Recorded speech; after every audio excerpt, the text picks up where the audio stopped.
Tuloy-tuloy po ang ginagawang pakikipag-ugnayan ng DOST sa iba't ibang pharmaceutical companies sa buong mundo na nagde-develop ng posibleng bakuna sa COVID-19. Para alamin ang pinakauling balita tungkol dito, makakausap natin si Dr. Jaime Montoya ng Executive Director ng Philippine Council for Health Research and Development ng DOST. Magandang umaga po, Dr. Montoya. Magandang umaga po, Secretary. Doc, noong Biyernes ay pumirma na ng 600 million deal ang ating pamahalaan sa isang tripartite agreement between the private sectors at AstraZeneca for the COVID-19 vaccine na posible daw dalhin dito sa Pilipinas by second quarter of 2021. But AstraZeneca recently mentioned that they will have to conduct fresh clinical trials because of its varied results. Ang DOST po ba ay nakikipag-ugnayan sa AstraZeneca with the latest development on their clinical trials? Opo, ang magandang balita po dito, ang DOST po ay nakikipag-usap sa AstraZeneca at katunayan, ang AstraZeneca po ay nag-sign na po ng confidentiality data agreement para po ang ating mga vaccine expert panel ay matingnang mabuti ang datos sa kanilang isasubmit. At datos nila based on the phase 1 at phase 2 clinical trial. Bukod pa po dito, sila po ay magko-conduct o magsasagawa ng clinical trial dito po sa ating bansa, phase 3 clinical trial. Kaya ito po isang pagkakataon para ma-verify rin natin kung ano po man yung mga katanungan na binibigay sa kanila ng press at ng iba't ibang tao po tungkol sa resulta na kanilang phase 3 clinical trial. May dapat ba tayong ipag-alala, Dr. Montoya, sa effectivity ng vaccine ng AstraZeneca considering na marami rin daw pong kumukwestiyon ng mga eksperto sa pag-conduct ng clinical trials ng AstraZeneca in UK and in Brazil? Opo. I think ang kailangan po natin gawin dito, we just have to wait for the official publications regarding the data that they have been talking about. For now po, ang vaccine expert panel are basing their evaluation on the documents submitted to them by AstraZeneca in line with their intention to conduct clinical trials here in the country. So let us await the evaluation po of the data to be done by our vaccine expert panel in cooperation with AstraZeneca. Kamusta po ba ang application ng AstraZeneca to conduct a clinical trial dito naman sa Pilipinas? Ito po ay expected to happen by early next year? Opo, the AstraZeneca po nagsubmit ng kanilang application for the conduct of a clinical trial phase 3 as of last November 20. At ang VEP po, ang Vaccine Expert Panel, ay nakumpleto na po ang kanilang initial na evaluation tungkol po sa trial na ito at ibinigay na po nila ang kanilang katanungan sa AstraZeneca, and currently AstraZeneca is preparing the response to these questions po. So hopefully, kung masasagot po nila lahat itong mga katanungan na ito, marerekomenda na po ito ng Vaccine Expert Panel sa ating Ethics Review Committee at sa FDA na siya po magbibigay ng pinal na desisyon kung ito po ay gagawin sa Pilipinas o hindi. Kapag ba nag-grant ng US FDA ang authorization to use the vaccine of the three big pharma companies including AstraZeneca, ay kailangan pa rin nilang mag-seek ng approval from our own FDA bago ito madala sa loob ng Pilipinas.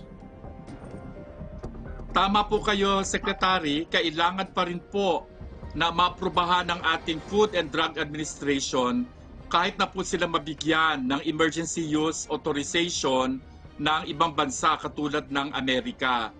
Katunayan po dito ay tayo rin po ay magkakaroon ng kapangyarihan na mag-issue ng emergency use authorization ang ating FDA sa pamamagitan po ng executive order na manggagaling po sa ating Pangulo. So ito po ay inaantabayanan natin at katulad ng sinabi ko, ay kailangan pa ho silang kumuha ng approval sa ating FDA. Kumusta naman po ang pakikipag-usap natin with other countries, especially with the United States, kung nasaan ang Pfizer for the vaccine? Are we given the guarantee and commitment na we will be getting our share of the vaccine from them as early as ma-approve po ito?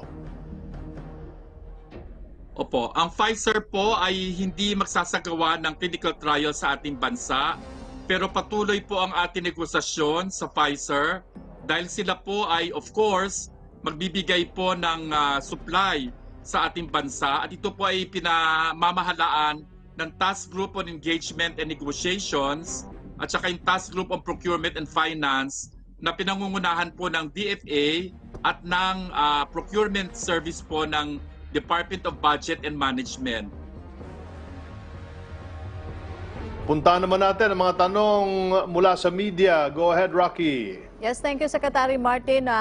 Tanong po mula kay Red Mendoza ng Manila Times, is the DOST PCHRD ready to consult the private sector on the purchase of vaccine that they would plan to procure for themselves after the agreement of the government and private sector last Friday, Dr. Montoya?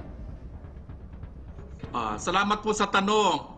Yan pong katanungan na yan ay tungkol sa prioritization, kung sino po ang unang bibigyan ng bakuna. Kung ang pag-uusapan po natin ay ang tripartite agreement, ito po ay susunod pa rin sa panuntunan na pinag-uusapan na ngayon at ipa-finalize po ng ating Department of Health. At ito po ay magsasabi kung ano po sino po ang mauunang bakunahan. At ito po ay susundin ng ating private sector. Although ang pag-uusap po ay since sila po ay nag-contribute sa pagbibili ng bakuna, ay ang ibang supply po nito ay mapupunta sa kanilang mga empleyado sa iba't ibang industriya na kasama po dito sa tripartite agreement. Opo, pahabol ng tanong pa rin ni Red Mendoza ng Manila Times. In last Saturday's briefing po, Yusek Vergere said that if the AstraZeneca vaccine is not approved by the panel, it will not be allowed for purchase or distribution in the country. Has the panel told this rule to our bilateral partners and those planning to do clinical trials or procurement in the country? Tama po kayo. Kung makikita nyo po yung ating steps para makakuha po ng approval sa FDA, nagsisimula po yan sa ating vaccine expert panel. Kung ito man ay for clinical trials o kung ito man ay para sila ay makapag-register at maging available sa ating merkado, kailangan po na i-rekomenda sila ng vaccine expert panel. So kung hindi po sila i-rekomenda ng vaccine expert panel, hindi rin po sila mabibigyan ng approval ng ating FDA. Opo. From Michael Miguel po ng UNTV, may update na po ba sa result ng VCO trial sa Laguna? Ano na po ang next step?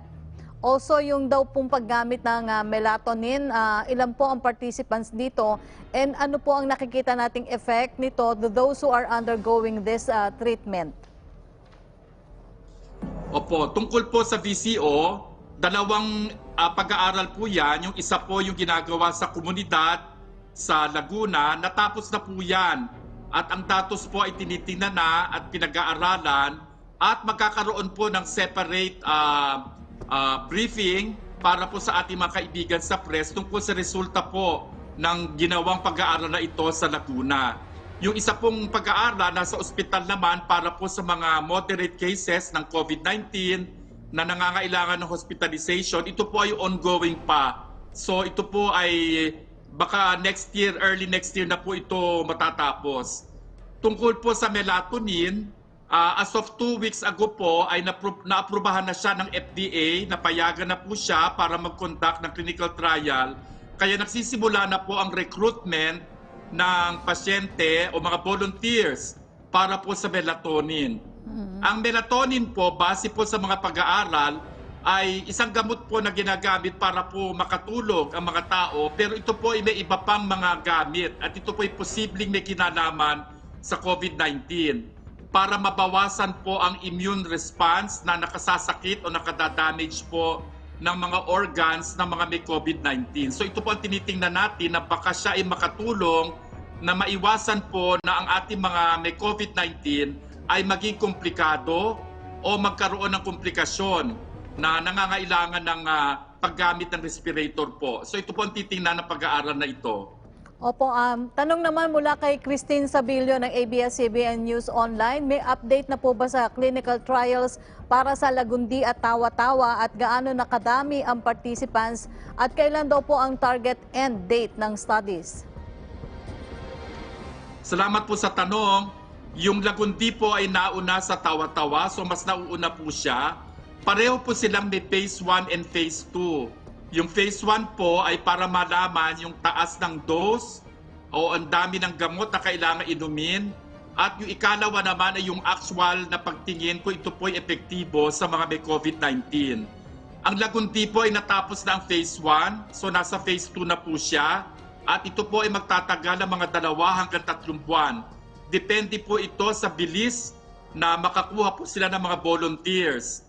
At sa ano naman po, Tawa-Tawa, sabi ko po, nagsisimula pa lang po ang phase 1. Hopefully po ay kung yan mabilis po ang kanilang pagkuha ng mga volunteers, baka po by next week o 2 weeks from now, magsisimula na po ang phase 2. Yung titingnan po natin kung epektibo po yung Tawa-Tawa o makatutulong para sa mga may COVID-19. So ito po ay magtatagal din ng 2 hanggang 3 buwan. Opo, follow-up po niya, may update na po ba tungkol sa Sinovac and Clover application? Bukod sa kanila, may iba pa daw pong pumasa sa Vaccine Experts Panel at meron po bang bagong nag-a-apply? Again, salamat po sa tanong. Ang Sinovac po ang unang nakalusot po sa Vaccine Expert Panel at kasalukuyan po tinitingnan ng Ethics Review Committee. Meron lang po mga katanungan na kailangan sagutin ang Sinovac bago po ito ibigay sa FDA for the final regulatory approval. Ito naman pong Clover, ganun din po nakalusot na siya sa Vaccine Expert Panel at ito po ay kasalukuyang nire-review na rin po ng Ethics Review Committee bago po ito ibigay sa ating FDA. So sa kasalukuyan po, patuloy pa rin po ang evaluation ng mga iba pa ng tinitingnan ng ating Vaccine Expert Panel. Ito po yung Gamaleya, yung Sputnik V vaccine na Russia, Janssen po, at itong pinakahuli po ay ang AstraZeneca. Opo, tanong naman mula kay Joseph Morong ng GMA News. What are the schedules for clinical trials of vaccines and from what companies and countries? Well, kung titingnan po natin yung mga nauna ng nakalusot o nirekomenda ng ating Vaccine Expert Panel, ito po ay nauna ang Sinovac, sinundan po ng Clover Biopharmaceutical. So, kung sila po ay mabilis ang pagsagot sa mga tanong ng Ethics Review Board at saka po ng FDA, sila rin po siguro ang mauuna na maaprubahan para mag-conduct ng clinical trial na kung ito po ay base sa plano at walang problema, ay baka po magsimula nitong Disyembre o early January. Dapat ko pong sabihin din yung Solidarity Vaccine Trial na tayo po ay naghahanda na anytime po this month of December magsisimula. At ganun din po ang susundin na proseso at tingnan po natin na ito ay magsisimula sana po ng December or early January. Opo, tanong pa rin ni Joseph Morong, Dr. Montoya, when is the earliest time daw po that we could have a mass vaccination? Mass vaccination. Kung inyong ibig sabihin ng mass vaccination, milyon ang bibigyan ng bakuna. Ang ating pong estimate dito ay nasa sa second quarter pa rin po next year. So either po June or July. Pero patuloy po ang negosasyon natin sa mga supplier ng bakuna na kung sila po ay magiging successful, sana po ay mas mapapaaga yung availability ng bakuna. Pero as of now po, yun po ang ating petsa na tinitingnan. Sa ngayon po, mga June or July po next year. Maraming salamat po, Dr. Jaime Montoya, Executive Director ng Philippine Council for Health Research and Development ng DOST. Mabuhay po kayo, sir. Maraming salamat po.